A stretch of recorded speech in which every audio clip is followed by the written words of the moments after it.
Good evening, and welcome. I like that. That was good. What? That was good. Although I'd be more impressed if you could do it in your stubble a bit like this. Yeah, I know. I can't. I've tried. It doesn't work. Sheeple. Yeah. Sheeple? What? I saw the movie. It has to be true. You know. Yeah, no, I don't think it is. No, it's not true. But anyway, I'm serious about this. You know? Yeah. No. Okay. Yeah. So I just wanted to say hello, everybody, and welcome, and thank you for staying with me on my channel, Immortal Man UK. You've done quite well with it, yeah. Have I? Yeah. Oh, thank you. That means a lot. But you know what? I do it for myself, you know. And I keep telling these guys. I mean, they watch me, they subscribe to me, and I'm grateful, and it makes me feel good. But you know what? I'm just doing my daily vlog. You know, it's just therapeutic to me. I just like to get some things off my chest on a daily basis because my wife doesn't listen to me. You know, so I just like speaking to a camera, into a webcam. That's what I do. You make yourself sound real lonely. Oh, I know. Yeah. I know. Well, it is a lonely world when you are a critical thinker, a deep thinker. It's a lonely life. It is a lonely life, isn't it? You know, because Well, I can see where you come from. Because of the sheeple. Yeah. Then the way out around that there is to not care what anybody thinks of you really is, you know. Yeah. What they think of you is it's not my business, it's not your business what people think of you, you know. It's, their thoughts are their own. So, yeah, I agree. But anyway, you know, this man here beside me is Chris. And Chris and I are good friends, and he lives nearby, and we get together quite a bit. And occasionally we do stuff together because we're interested in similar things. Yeah. In fact, we co-founded the Northern Ireland UFO Society. We did, yeah, and last year. Yeah. Chris was the chairman, and that's what we do, and we're going quite well. We've got a lot of success on Facebook, and we've had a meeting, and we've and we're having another meeting coming up on the 14th of December in Belfast. Yeah, but just I'm going to take advantage of your video here. Yeah, I mean, you know, follow us on Facebook. You don't have to be a resident of Northern Ireland or the United Kingdom or the Republic of Ireland, you know, to join us, or you know, to follow us on Facebook. You know, go to Facebook and search for Northern Ireland UFO Society, and you know, you'll find us. You'll find us there, and then you'll find our websites, and you know, your podcast, etc. We're going to launch soon, and you know, we've launched message boards as well. So if you like talking about UFOs and shit, you know, straight to the message board. Absolutely, so, it doesn't matter where you're from, because at the end of the day, it's a global concern. I mean, everyone on the globe wonders, are we alone in the universe? Yeah. You know, so let's you know, find out if we are or not. Some scientists are really closed in their box, and so logical thinkers, it's not possible for life to exist anywhere else in the universe, you know. They're quite ignorant about that, but that's a different story. Absolutely, that's a topic. Yeah, it is a different topic. Let's just touch on that for a second. Why is it that scientists, some scientists, not all, right, but some scientists rule it out, okay? I've got my ideas as to why they do that, but what do you think? Because they're ignorant, and the idea of life on other planets based on our own, you know, carbon life forms, you know. You know, life may also exist as we know it, but then you've got to understand that life can exist elsewhere in the universe as we don't know it, you know, operating on higher and different frequencies. That's what UFOs is all about. Yeah. It's based in Northern Ireland, obviously, to act as like a hub or platform for enthusiasts who live in this part of the world to come together and talk about this stuff. But we're also so open-minded that we, like, as opposed to most other UFO organisations and societies, we're open to every possibility, even the possibility that they might not exist, you know, that we could be the only ones, you know. Everything is possible for us, and we look at, it's very unlikely, but you know, we will accept that if that's what it is, you know. And also, you know, the metaphysical side and even spiritual side of ufology as well. There's more to ufology than just an alien coming from Mars in a spaceship and taking people away and and probing them and stuff, having fun. Absolutely. So, But hey, Chris, right? Here's the thing, right? And I honestly believe that there are very few scientists that deny the possibility of life, intelligent life, not just life. Of course, life exists in all kinds of various forms in the universe, but we're not interested in bacteria that might be in the soil of Mars, because that's not going to be very interesting. But what we're interested in is intelligent life Well, as a Buddhist, life is life. Life is life. If you Life find is life precious. somewhere else, Absolutely. that's a good step, you know. It Absolutely. opens the world, to possibility of intelligent life existing. Yeah. That's where I mean, if a tiny microbe can live and survive and thrive in molten lava, what's to say that a humanoid-shaped being is going to be able to survive on the methane atmosphere of Venus or wherever the hell it is. Yeah, absolutely. Absolutely. But here's the thing: is that very few scientists deny the possibility that life exists in the other. We all know it does. Yeah, because I mean, you try and imagine. Just doing a little experiment for me right now. Imagine, right, for a second, delude yourself if you can into thinking that in this vastness of space. Right, because none of us are naive anymore. We're living in 2013. We know the vastness of this universe is huge. They're always saying on the news, we found another Earth-like planet, in so-and-so constellation or so-and-so. There's so many of them now. We're all aware that there's bound to be the laws of probability. There's bound to be life elsewhere in the universe. Okay, so okay. So you know what the controversy is. You know where this all enters into a debate. Yeah. It's not. There's not a question of is there life out there, intelligent life out there. The question is, have they the ability to come here? Have they been here? Number one, have they been here already? Are they going to come? And besides that, are they able to? Okay, and that's the question. It's not really a question. Do they exist? The question is have they been here? Can they get here? Will they come here? It would be ignorant to say that they haven't and they can't and they won't, based on how far we've got technologically. Yeah. But even then, you don't have to travel the cosmos using technology and vehicles. I mean, if you're very spiritually advanced, you can travel the cosmos astrally. Astral travel, interdimensional travel, things like that. We're all open to that. Yeah. And it's a fascinating possibility, and anybody has got the potential to do it. Yeah, absolutely. Even you. Yeah, not you, but absolutely. him. Yeah, and her. Okay, no, but do you know what? Yeah, I agree with you there. Yeah. But let's talk about the possibility of physically,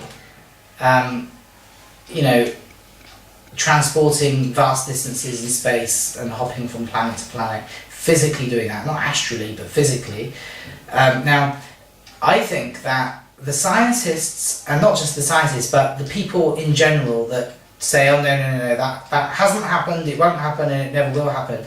They're basing that opinion upon their understanding of how we travel, and just because we don't have the ability to do that, and based upon the fact that they believe that, if someday we were able to travel at 99.9% the speed of light, it's going to take X number of years, and it's too many years, and you're going to be bored sat there in the spaceship, and you're going to probably die of old age before you get there, and it's all based on that. They don't consider the possibility that, maybe there is knowledge to be had, and knowledge that has been had by more advanced civilizations of a different way of travel, besides astral travel. And then other intelligent life could have a much longer lifespan than we do. We're talking thousands of years. People absolutely. In biblical times, people were living 1,000 years plus. Yeah. I mean, say you got a life form and they were living for a few thousand years, and say it took them 70 or 80 years to get from A to B, that would be a few months to them. Yeah, wouldn't it? Yeah.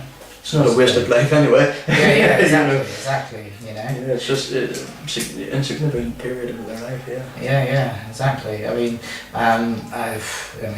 this might be silly, but I was watching an interview one time about someone who was in contact with the Palladians, and they said that you could, in the Palladian, one of the Palladian planets, they go to school for 400 years. We would go to school for from the age of maybe 5 or 6 up until you're 18. They go for 400 years. The Pleiades. 400 years of school. Wow, I thought 12 years was wrong enough, but maybe it's 400 years, and then you become an adult. Could be. I don't know. Who knows?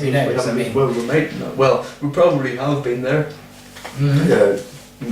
Spiritually, but you get spiritual amnesia and things like that. You can't remember past lives and things like that, unless it's But that's going off something completely different. It is. You can go with ufology, you can go down so many paths. Absolutely. And that's what Neophis is all about. Yeah. And past lives is another interesting topic. Past lives, yeah, yes. so, I mean, we could talk about that for hours on end, and we do. But you know, so anyway, so that's the thing. I mean, you know, Chris, if we think about the past, right, the not so long past.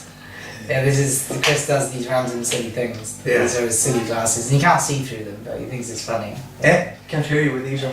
Okay. Right. Okay, so if you go back in time to not that long ago, just a couple of decades, and talk about the technology that we would have today, a couple of decades ago, you wouldn't have believed it, and now look at it. And the prime example is mobile phones, right? Or if you're American, cell phones, you know? Yeah. Okay, so pre the cell phone or the mobile phone, okay, if someone said, oh, you know, we're going to actually invent a phone that is wireless and you can go use mobile, you can walk around with it and make calls, you would like be able to stretch your imagination to maybe think, well, you know what, yeah, I can accept that. You know, it seems a bit odd, but yeah, I suppose that will come about one day. If that same person says, do you know what, you see, like, in your child's lifetime, you're going to have a child, and before your child's grown up, not only will we have mobile phones, but they'll also be very small, and they'll have apps and sat-navs on them and cameras. Sorry, just to get up here. Do you know what I mean? You know, who thought that this year would be as powerful as a computer back in 1998? Absolutely. And this is just a smartphone, you know. Yeah. It just goes to show you that, like, way back, let's say back in the 60s, we had these warehouses full of computers, you know, people were making the predictions, you know what, computers are going to be much, much bigger and much more advanced. Little did they know they were thinking the wrong way. Advanced, yes, but you put on that power inside the palm of your hand, it's fantastic. It is. And then the next thing that could be coming along is wireless electricity. Scientists are actually developing a way to, you know, send electricity. You can charge your phone through wireless electricity. You don't have to connect it up. And that's can it be charged? Yeah, it can be charged. It can be powered through that. No. What I mean is, can you charge money for it? Well, they probably will try and charge money for it. I'm sure they'll think of a way. They'll think of a way to do it. You know, you're not going to get free energy. No. So yeah, you know. Yeah, but you know what? Yeah, I mean, they you know, free energy's been the ability for free energy's been known about for a long, long time. Yeah. That's a shame. Yeah. So yeah. Anyway, so like, just imagine then. You look at how quickly technology is taking leaps and bounds in a short period of time. So if I was to say to you that in the next 5 years we'll have the ability to go many light years through space within a minute or two or a couple of seconds, and you know, would you believe it? Well, you'd find it hard to believe, but look at the leaps and bounds that we've had. Yeah. Now, to say to you that, well, you know what, we can actually already do it, and we've been doing it for a long, long time, it's just been made secret to you, that's another thing altogether. Okay. So conversations like that's this, another and so many conversation. paths and things. Exactly. There's just too many branches to cover along in one night. Exactly. Yeah. Exactly. But you know, the CEO of Lockheed Martin, I can't remember his name, but Google it and find out for yourself. He actually says that we already have the ability to travel between star systems. Yeah, well, I would actually believe that. The propulsion system, even NASA is working on a propulsion system that can take them to the nearest star in about 2 weeks. You know, if you were traveling at the speed of light, it would take you 4.4 years or something like that, 4.1 years maybe. But then you can get there in like 2 weeks. So they've got the theory there. They just need to develop the damn thing, you know. But then again, you've got the ideas of stargates and portals and things like that, you know. Exactly. That's just the way. there. But there's also one thing to remember that you know, Einstein said that there's nothing in the universe that's faster than the speed of light. And I disagree. I think even the speed of thought is faster than the speed of light, which is what we touched on earlier on. We said that, you know, you could travel to places spiritually, you know, through meditation and things like that, astral travel, and that's the power of thought. And you can be anywhere in the universe just in an instant, simply just by thinking about it. You know? Absolutely. So yeah, speed of thought is wow. And time travel through thought. Time travel. Yeah. How long does it take you to retrieve a memory from when you were a small child? So say you're sat here right now. Say you're watching this video and you're a grandparent, and then you're going to cast your memory back to a childhood experience. So you're going back in time, And how quickly is that? It's taken a second, hasn't it? Yeah. But just bear with me. You talk when just close the door over, make it a wee bit quieter. Yeah. Please do. Okay, yeah, sure. Yeah. So so travel. Yes, I remember what you said. Oh, now I'm joking. Okay. Yeah, did you know, Chris, that it was said at one time, and again, if you're watching this, check it out for yourself, don't take my word for it. It was said officially by scientists of the world, okay, that if you travel past 30 miles per hour, you would suffocate. That's true, yeah. It was. This was back. Whoa, this is some time ago. Probably turn of the century, not this century, but the century before that. I thought if you went over 30 miles an hour, you'd be travelling at speed so fast that the air would be sucked out of you. Something like that. There, you would suffocate. Did they know that pilots nowadays are travelling, much faster than the speed of sound, and they're able to breathe just okay. Yeah, absolutely. I mean, scientists. You've got to remember, like, we've had hurricanes and things like that there, and strong winds, gusts of up to 80 miles an hour, and people are able to breathe in at no bother. So why did they come up with that? That's science for you. But you know why? I mean, this is kind of off subject a little bit, but it's all a control thing. All the knowledge that you have been conditioned with from, in your church and in your school and by your parents and by well-meaning people, it's all passed from generation to generation, and it's all to control. Yeah. Why do you think they said to you? It's not all to do with that. A lot of it is down to ignorance. Ignorance as well. Of the limited knowledge of the present day. Back then they had very limited knowledge. Yeah. Of, people didn't think they'd be travelling about in jet engines or things. They thought that the only mode of transport possible for humanity was. Would you like a monkey now? I would not think very much. I prefer octopus testicles personally, but right. Okay. I'm joking. I know. But yeah, I mean, why do you think that you were told? Well, your ancestors were told that the world is flat, so you didn't go and wander off? Actually, just to interrupt there, that's a misconception that people didn't actually believe that the Earth was flat. They've always knew it was round. I forget how it come up, but if you watch this interesting program, it's called Quite Interesting, or QI. You can actually see that people, even back as far as the Middle Ages, knew that the Earth was spherical. Well, you're talking about the average person. I'm talking about the average Joe. Yeah. Oh right, okay. So they always. Well, why are we taught that they were? Why are we taught that they used to think that the world was flat? I don't know, I forget how that was. I wish I could remember for the interest of debate and what have you, or out of the interest of debate. But the only thing I know, people weren't persecuted for saying that the Earth was round. Not as far as I know, but people were persecuted for saying that the Earth orbits the Sun. People were burnt at the stake for that, Oh yeah, sure. And people had to take that there as gospel truth. And that was how the church controlled people. You believe what we believe, and then if you don't, you're going to suffer greatly for it. Using fear. But my point is this. My point is this, and then we'll maybe move on. But you know what, right? There are people that are asking me to believe that aliens don't exist and that they can't travel and that we can't travel vast distances. And people say, oh, you should believe this, you should believe that, this is fantasy, that's sci-fi, none of that's true, blah, blah, blah, blah, blah, right? And you know what? You're asking me to accept these things, and at the same time, right, every single outdated scientific theory has been replaced with a new one and is outdated and in some cases ludicrous. Yeah. Like, for example, the geocentric theory, the Earth being the centre of the universe. The whole thing about if you travel more than 30 miles an hour, you're going to suffocate and die. There's, what about the old one that, the Earth is supported by two elephants standing on two turtles? You know what I mean? Never heard that one before. And then we've discussed about the advancement. Oh yeah, absolutely. Oh yeah, check that out. The advancement of technology, how it's just so. Things that were once sci-fi are now reality. So am I insane to think that some of the sci-fi now will be a reality? I'm just going by a pattern. Well, no, not really. I mean, anything that can be thought of is possible at the end of the day. Everything starts with a thought. Yeah, that's how everything starts. Everything starts with an idea or fantasy. Star Trek was the first program, or first people to pitch the idea of portable communicating, like a mobile phone type thing. We're seeing in the pilot series of Star Trek, and now you can just ring a number and talk to somebody on the other side of the world.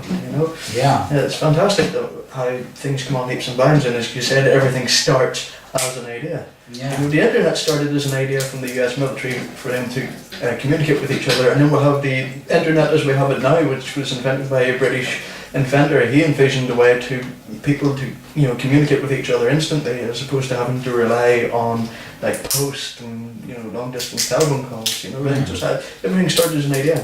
Yeah. And I believe that's how the universe was created. It was the idea. It was some idea of a conscious being, and just it came into place. And we're manifestations of that universal consciousness, examining itself from every possible angle. So what's going to happen? I don't know. But it's fun. It's good to be. Mm-hmm. It is. What's going to happen? Did you say? Yeah, I mean, like, will the universe ever end? Will consciousness say to itself, you know what? I'm bored of this shit, and I'm going to start a different project. And, I don't know. I don't think consciousness has ever had a beginning, and it's never going to have an end. I think it's eternal. Yeah. Maybe. Who are we to say? But yeah, we'll think so. And I say I want to end it sometime and try a different project. Yeah? What like? How about Call of Duty 4, where everybody's just shooting at each other? And, I'm joking, I don't know. Right. Maybe we'll do more peaceful, like cats eating a sausage. Sorry, I am a bit random, I can be all over the place. Oh, really? Where did you get it from? Plate. Oh, dear. Yeah, well, yeah. Bloody cats. Well, if you don't eat it, you can't though. So at least somebody's getting it. But anyway, back to the topic at hand. As you know, I'm completely off the walls and random about things, but I'm also centered as well in the spiritual part. When I can be spiritual, I can be really spiritual about things. Yeah. Sure. See, that sort of thrown us off. It has, but okay, so back to the topic at hand. what would be, okay, so here's an interesting question, right, so let's have a little bit of a recap, and let's have a bit of direction. Yeah, Okay, sure. So, right, so we've talked about, okay, it's undisputable really that intelligent life exists in the universe, and I'm going to base that upon the Drake equation, because mathematically, when you consider the size of the universe, the number of planets, the number of suns like ours, and planets in Goldilocks zones from their suns and with the right atmosphere, you take everything into consideration. The universe is so vast that the probability of a handful of civilizations is fact, right? And in fact, we can calculate with reasonable accuracy, I believe, although it is a little bit debated among scientists, that there are probably about 10,000 advanced civilizations within the Milky Way galaxy, and that's only taking into consideration life as we know it, carbon-based life forms, like humanoid-type life forms. There's obviously, you know what I think, and I'm just going to say this without substantiating it with any evidence whatsoever. I'm just going to make this bold statement. Okay, I believe that the universe is riddled with life. I believe that there's probably very few planets without life on it. Just because it doesn't have to be as we know it, it could be exactly life forms, like ghosts and spirits. I believe that's just an astral body existing in a different, plane of existence. You've got, when you apply the theory, well, it's not, well, people say it's theory, but when you apply the idea of dimensions, different dimensions to things, you're opening up a whole new world. Pardon the pun, of ufology and the idea of life existing elsewhere. I mean, at this very moment, we could be sharing this planet with, really high beings on a higher frequency. I mean, somebody could be just sitting beside us without us knowing, maybe on the fifth or sixth dimension, conversing with some of their mates. You just don't know. Just because we can't see it doesn't mean it's not there. Absolutely. What were you telling me about the glass and the whale? Yeah, the glass and the whale. I forget who came up with this quote, but to base the idea of life as we know it, and if we can see it or not, it's like taking a cup and dipping it into the ocean and taking that cup back out and looking into that water and saying, look, whales don't exist, they're not there. You've taken that out of taken that water out of the ocean. There's a whole world out there that we can't see and can't perceive. And just put it this way, when it comes to different dimensions and things like that, the electromagnetic spectrum is such a large thing. What we can see is what we term visible light, white light and things like that. Yeah. If you lower the frequency of that, you're going into the infrared and things like that there, and you can't see that, but we know it exists. Then if you alter that frequency to go higher, you're going up to the ultraviolet, and we're still you can't see that light, but we know it exists. If we were to take the entire electromagnetic spectrum and put it into a film that is 2,500 miles long. White light that what us humans can see would only be 2 inches of that entire film. 2 Wow. inches. Did you hear that? You know, That's the rest you can't see, and just because you can't see it, it's totally ignorant. In fact, it's human ignorance to say that it doesn't exist simply because we can't see it. Exactly. The term "seeing is believing" it is bullshit. It is. For the believer, no proof is necessary. For those who don't believe, no proof is possible, and that's the way it is. It is. Yeah. But just think about that. They're 2,500 miles long film of the electromagnetic spectrum. You can only see 2 inches off it. It's fantastic whenever you put it like that. It is. Yeah. It is exactly. I mean, do you know what? This is what makes me laugh. Right. You take. This is what makes me laugh, and he says it with a serious face. I know. Okay, so yeah, you were talking about, I really like that analogy of the whale in the cup and taking the water from the ocean. And it's a bit like when you go to like Mars, well not when you go to Mars, but when we get information back from Mars, they put a rover on the surface. It's a bit like if you go and put a rover in the middle of the desert here, you're not going to see intelligent life because you're seeing a little tiny bit, a bit that's barren and lifeless. So of course you're not. Okay, so, but here's the thing as well, right? Right, you...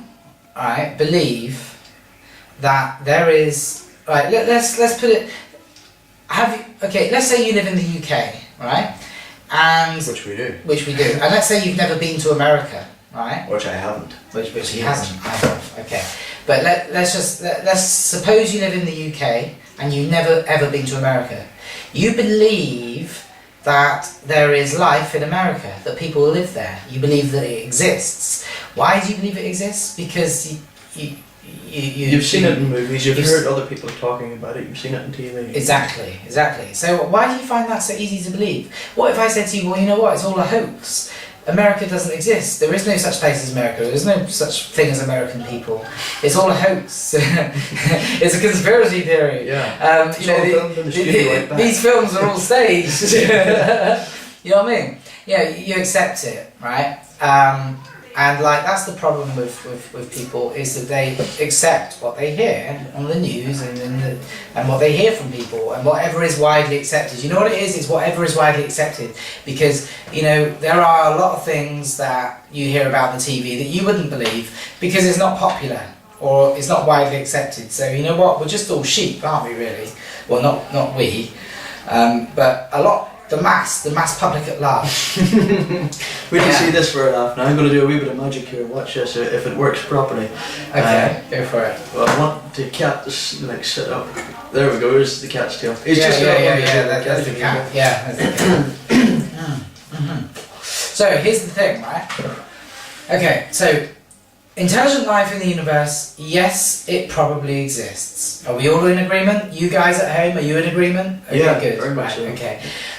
The next thing is it possible that the technology exists and probably has existed for a long time in order for them to come and visit us? Yes, it probably is. Do we all agree with that? Yeah. Okay, so here's the next question. And I'm going to put it to you, Chris, see what you think. Okay. The next question is, what is the point?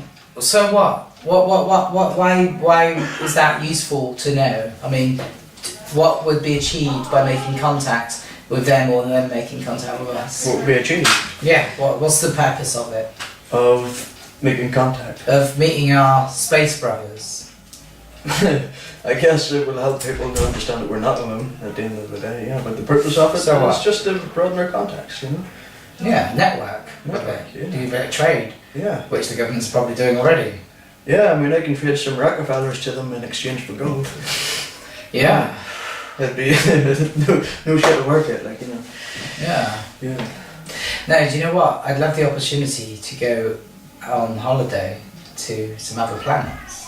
In the physical form. I believe that we can travel. We've got the potential to travel to other planets. As a matter of fact, we would be able to do it with technology if it was given to us, if it wasn't suppressed. I believe technology to do that is suppressed. Oh, yeah, absolutely. Can you think that humans leaving the planet and the government, nobody to control? Nuts. You see these DUMBs, these deep underground military bases. Yeah.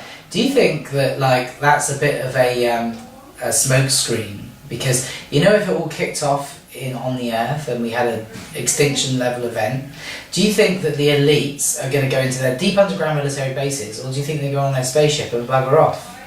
Who knows? You know, they could do a bit of both. Maybe a bit of both. Maybe the super elites will go off and live on another Earth-like planet, and maybe I don't know. Who knows?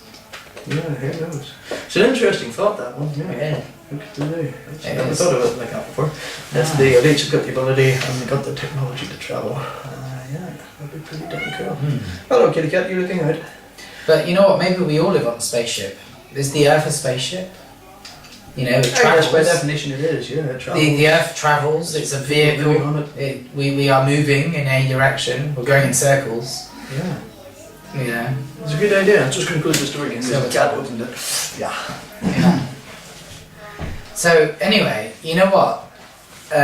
It's interesting to consider these things. It is rather interesting, yes. Yeah. I mean, what are your thoughts? I mean, you're going to I take it your guests do have the opportunity to respond. Oh, of course, they comment. So, you know, give your ideas on that if you're still watching. You know, give your thoughts on it to that question. Pretty provocative question. I know. Now, this is a theory, and I don't know because it's only a theory, but I wonder if we've been psyoped for thousands of years that, you know, like you've got the Abrahamic religions that are the most dominant religions on the earth. Well, the desert religions, as I like to call them. The desert religions. That's pretty much what they are. Yeah. And, okay, if you take the Christian religion, it speaks of, you know, the second coming. They all speak of a second coming, and Armageddon and the end of the world, and, you know, this whole big thing, this whole plan of chain of events at the end, usually after a new world order and all this. So it's all an interesting, very interesting psyop. Okay. And then, like, New Jerusalem, which is heaven, is going to come down, and it's a cube. So to me, it's a spaceship, and it's going to come down to Jerusalem, and people are going to...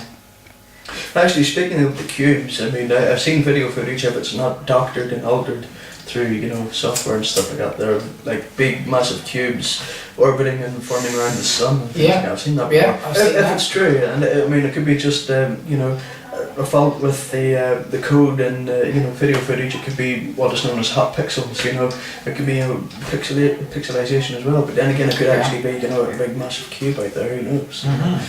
So it could be. Was it you that told me one time about the big cube that was further way out beyond Jupiter or something like that? I think it was you. Could have been. There is. Some time ago, I forget what the hell that was. Like, you know. Yeah. Yeah, so that could be. I mean, I think I've seen it on the internet before. If you're not familiar with it, you can go and search for it about this cube out beyond Jupiter. People saying it's the new heaven and things like that. Yeah.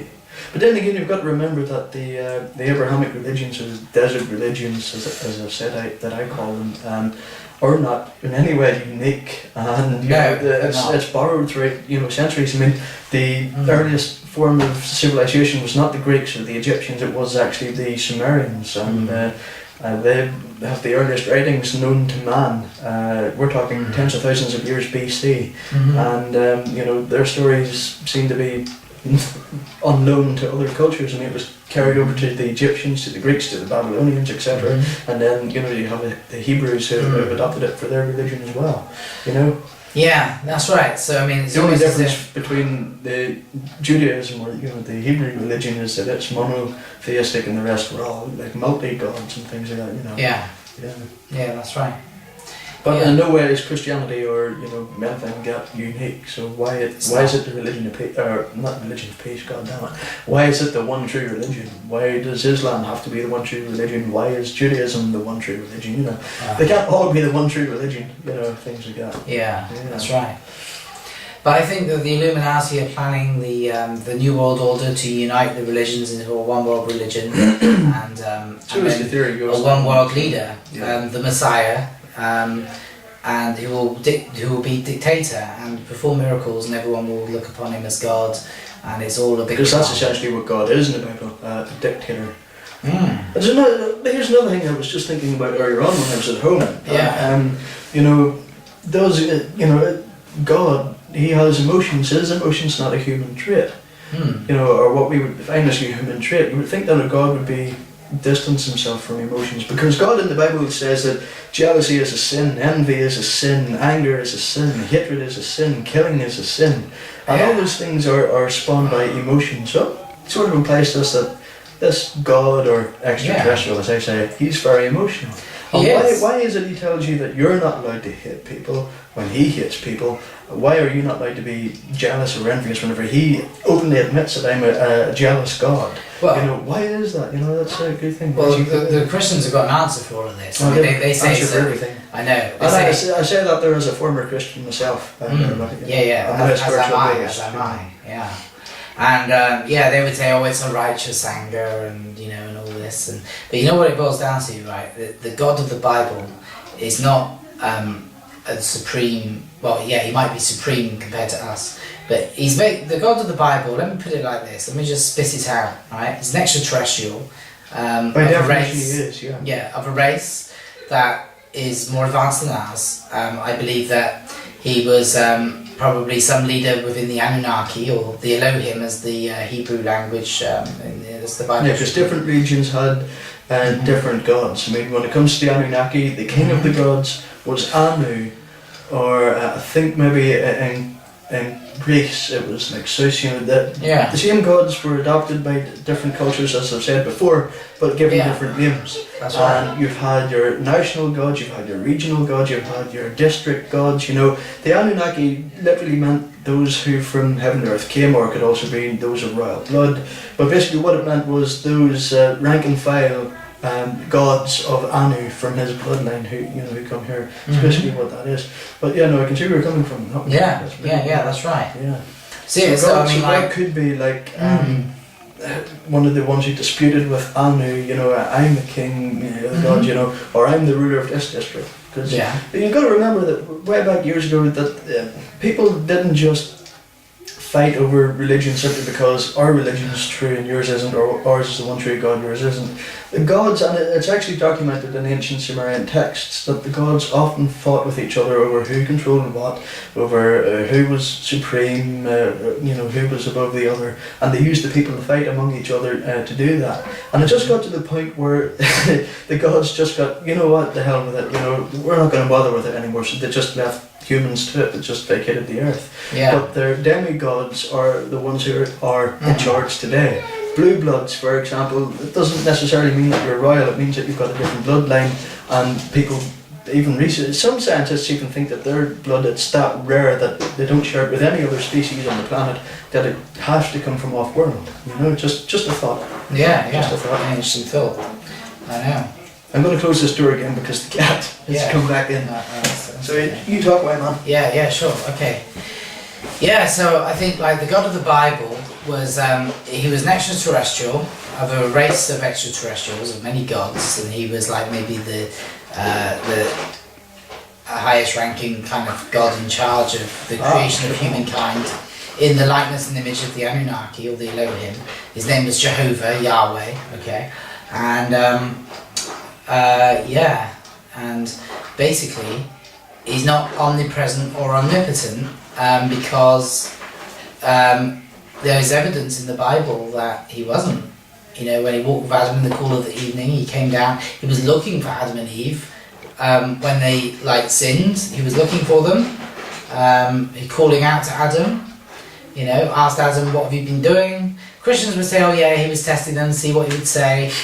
Well, you know, I know. Yeah, I've heard that before. He had to come down to you could have a bit of an investigate he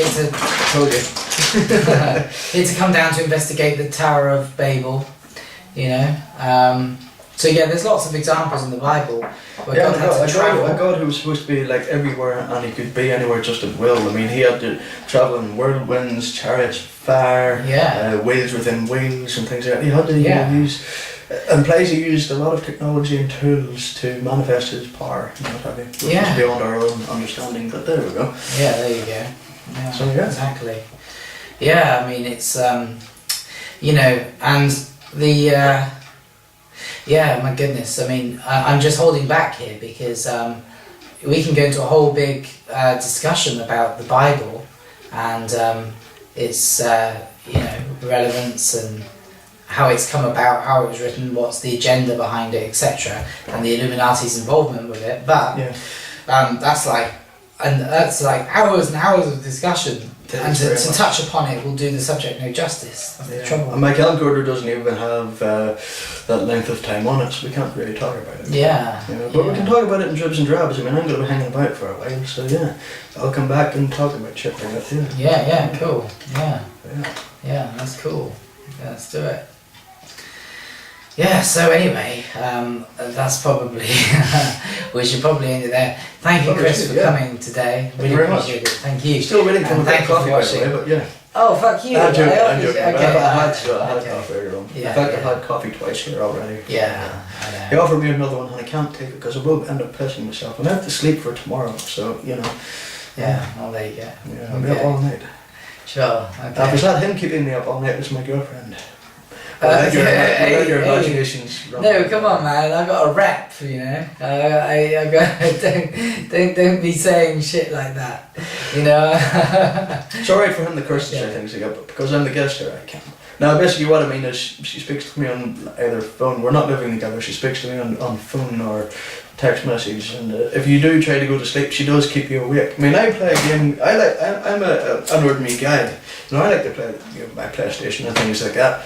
No sooner than I have my PlayStation on, she, you know, ends up ringing you or saying, you know, turn the PlayStation off, I want to speak to you. And then no sooner than you do that and climb into your bed to speak with her, she ends up falling asleep. You know, or else if she tries to keep you awake all night, she'll end up falling asleep. So she keeps you awake or wakes you up for nothing, you know. Bloody women. But anyway, yeah, I think we will end it there. And, you know, I've got stuff to do, I don't know about you. But, you know, and it's, wow, it's 10:05. I don't know how long this was. But yeah, you know, mind you can say thanks for watching because it's your video channel. But he's already done that, so yeah. But yeah, I'll take my leave, and it's good to be here and get on your video channel. It's pretty fun. Right, yeah. Thank you all. Okay, take care. Talk to you soon. Illuminati. Yeah. Yeah. Yeah. Okay. Indoctrination. That's right.